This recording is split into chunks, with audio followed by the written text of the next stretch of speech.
TDP దాహం తీరినట్టుగా social మీడియాలో వస్తున్న పోస్టులు ఇప్పుడు కూడా చూస్తా ఉన్నాం. చనిపోవడం కరెక్టే, చచ్చిపోతే మాకేంటి అనే భావంతో వాళ్ళు పెడుతున్న పోస్టులు అన్ని కూడా కనిపిస్తా ఉన్నాయి. పూర్తిగా ఇదంతా ఎక్కడ నడుస్తా ఉందంటే ఒక సామాన్యులు కార్యకర్తలు చేసే కాన్సెప్ట్ అయితే అంత దారుణంగా మాట్లాడరు. ఖచ్చితంగా దీని వెనక మరలా లోకేష్ అనే వ్యక్తి హస్తం ఖచ్చితంగా ఉంది. ఆ లోకేష్ అనే వ్యక్తి మాత్రం పూర్తిగా చంద్రబాబు నాయుడు డైరెక్షన్ ఉందనేది అర్థమైపోతా ఉంది. ఇదే లోకేష్ భార్య అయి ఉంటే ఏంటి పరిస్థితి, చంద్రబాబు నాయుడు గారు భార్య అయి ఉంటే ఏంటి పరిస్థితి? చంద్రబాబు నాయుడు గారు భార్యని ఏ మనకసరికే అసెంబ్లీలో ఆ వంక అడ్డం పెట్టుకుని బయటకు వచ్చి రోడ్డుకు వచ్చి ఏడ్ చేసి నా భార్యని అన్నారని ఫీల్ అయ్యాడు కదా. ఇవాళ పరాయి పిల్ల, నీకు సంబంధం లేనమ్మాయి, జగన్మోహన్ రెడ్డి గారు ఇచ్చిన ఒక పథకం ద్వారా సొంత ఇల్లు అంటే నీకంటే అక్రమంగా 6 లక్షల కోట్లు దోచేసి హైదరాబాద్ లో విలాసంగా 1200 కోట్లు పెట్టి విల్లా కట్టుకున్నావు కాబట్టి, నీకు బిల్డింగ్ కట్టుకున్నావు కాబట్టి నీకు ఆ విలువ తెలియదు. సెంటు స్థలం లేక, సెంటున్నర స్థలం లేక, ఇల్లు లేక రోడ్ల మీద పడిగాపులుగా ఇంటి అద్దె కట్టుకోలేని పరిస్థితిలో ఉన్న వాళ్ళందరికీ మాత్రమే తెలుస్తుంది. అయినప్పటికీ ఆ సంతోషం అమ్మాయి 10 మందికి షేర్ చేసుకోవాలని ఆ హ్యాపీలో మాట్లాడింది. చనిపోతే మీ ఇంట్లో పరిస్థితి ఏంటి? మీ ఇంట్లో నీ వైఫ్ అవ్వచ్చు, పోస్ట్ పెట్టినాడు, కామెంట్ పెట్టినాడు, ఎవడైనా అని, వాడి చెల్లి అవ్వచ్చు, తల్లి అవ్వచ్చు, వాళ్ళు కూలిపోయినప్పుడు మాత్రం నీకు ఆ విలువ తెలుస్తుంది. కానీ ఖచ్చితంగా ఈ విలువ మాత్రం దేవుడు తెలియజేస్తాడు. అదే విధంగా మీరు ఏదైతే పోస్టులు పెట్టి కామెంట్ చేశారో ఆ విషయంలో మాత్రం మేము ఇప్పటికి ఒక 5-6 ఐడెంటిఫై చేసాం. ఎవరిని వదిలిపెట్టే ఆలోచన అయితే మాకు లేదు, ఎక్కడ రాజీ పడం కూడా. అందరికీ నమస్కారం. గీతాంజలి గారు చనిపోవడం నిజంగా చాలా బాధాకరం. ఆవిడ ఆత్మకు శాంతి కలగాలని కోరుకుంటూ ఉన్నాను. నిజంగా ఇది ఆత్మహత్య కాదు, ఖచ్చితంగా Telugu Desam party, Janasena, social media చేసిన హత్య.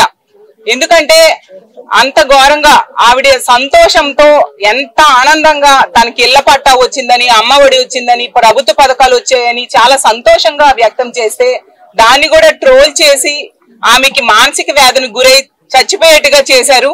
ఇంత దుర్మార్గులు ఎక్కడా ఉండరు. అది జనసేన, తెలుగుదేశం పార్టీ సోషల్ మీడియాకే చెల్లింది.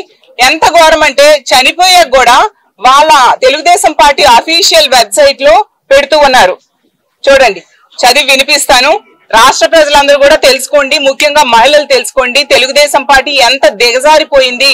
చనిపోయిన వాళ్ళకు కూడా ఆత్మకి శాంతి లేకుండా ఏ విధంగా చేస్తున్నారో మన మహిళలందరూ తెలుసుకోవాల్సిన అవసరం ఉంది. రానున్న ఎన్నికల్లో ఇలాంటి దుర్మార్గులకి, మహిళా వ్యతిరేకులకి తగిన బుద్ధి చెప్పాల్సిన అవసరం కూడా ఉంది. వాళ్ళ ఏం పెట్టారు చూడండి అమ్మా. గీతాంజలి మృతిపై ఈ వాస్తవాలు బయటికి రావాలంట. ఏంటి, ఆ అమ్మ ఆమెను ప్రతిరోజు Tadepalli YCP social media office కి ఎందుకు రప్పించేవారట? ఆవిడ అసలు సాధారణ గృహిణి, ఆవిడ ఎందుకు సోషల్ మీడియా ఆఫీస్ కి వస్తుంది? అలాగే ఆమె బ్యాంక్ ఖాతాలో ఎందుకు వైసీపీ వాళ్ళు డబ్బులు వేస్తున్నారంట? అంటే ఇష్టం వచ్చినట్టుగా సొంతంగా క్రియేట్ చేసి చచ్చిపోయిన మహిళను కూడా ప్రశాంతంగా ఆమె ఆత్మని ఉండనివ్వరా అని నేను అడుగుతూ ఉన్నాను. అలాగే ఆమె ఫోన్ కాల్ రికార్డ్ ఎందుకు బయట పెట్టడం లేదంట? అలాగే తెనాలి స్టేషన్ లో ఆమెతో పాటు ఉన్న ఆ ఇద్దరు ఎవరు? Tenali railway station CCTV footage ఎందుకు బయట పెట్టడం లేదా? అంటే తెలుగుదేశం పార్టీ అఫీషియల్ గా పోస్ట్ చేసింది. చచ్చిపోయిన మహిళను కూడా ఇంత దారుణంగా ట్రోల్ చేస్తూ ఉన్నారంటే వాళ్ళు ఎంత దుర్మార్గులో అర్థం చేసుకోవచ్చు. అసలు సోషల్ మీడియా మాఫియాగా తయారైపోయింది తెలుగుదేశం గాని, జనసేన, వీళ్ళ సోషల్ మీడియా. ఇంతవరకు ఏంటంటే ఎల్లో మీడియా అనేది ఎల్లో మీడియా మాఫియాగా తయారయ్యి చాలా ఇబ్బందులు పెడుతూ, వాళ్ళకి నచ్చని వాళ్ళకి రకరకాలుగా ఇబ్బందులు పడుతూ ఆ మీడియా ద్వారా చాలా చెత్త కథనాలు రాస్తూ ఇబ్బంది పెట్టేవారు. ఇప్పుడు సోషల్ మీడియాను కూడా మాఫియాగా తయారు చేసేశారు. ఈ ఐటీడీపీ అనేది నిజంగా ఒక ఐసిస్ టీడీపీగా, ఒక ఉగ్రవాద సంస్థగా ఈ లోకేష్ తయారు చేశాడు. అతనే దీన్ని నడుపుతున్నాడు. అంటే ఎంత మంది చనిపోయినా పర్వాలేదు, మీరు మాత్రం లబ్ధిదారులు తమ సంతోషాన్ని వ్యక్తం చేయొద్దు. ఒకవేళ వ్యక్తం చేస్తే, మీ సంతోషాన్ని గనుక వ్యక్తం చేస్తే తెలుగుదేశం గాని, జనసేన గాని సోషల్ మీడియా వాళ్ళకి ట్రోల్ చేస్తుంది. వాళ్ళు ఆత్మహత్య చేసుకునేంత వరకు ఈ విధంగానే ఇబ్బంది పెడతాం, చచ్చిపోయాక కూడా వాళ్ళ ఆత్మకి శాంతి లేకుండా ఇబ్బంది పెడతామని చెప్తున్నట్టుగా ఉంది. కాబట్టి ఆంధ్రప్రదేశ్ లోని మహిళా మనులందరికీ కూడా కోరుకునేది ఏంటంటే, మీరు గ్రహించండి ఎవరు ఎలాంటి వాళ్ళు. ఇలాంటి దుర్మార్గుల్ని రానున్న ఎన్నికల్లో తరిమి కొట్టాల్సిన అవసరం కూడా ఆంధ్రప్రదేశ్ లో ఉన్న మహిళలందరి మీద ఉందని తెలియజేసుకుంటూ సెలవు తీసుకుంటున్నాను.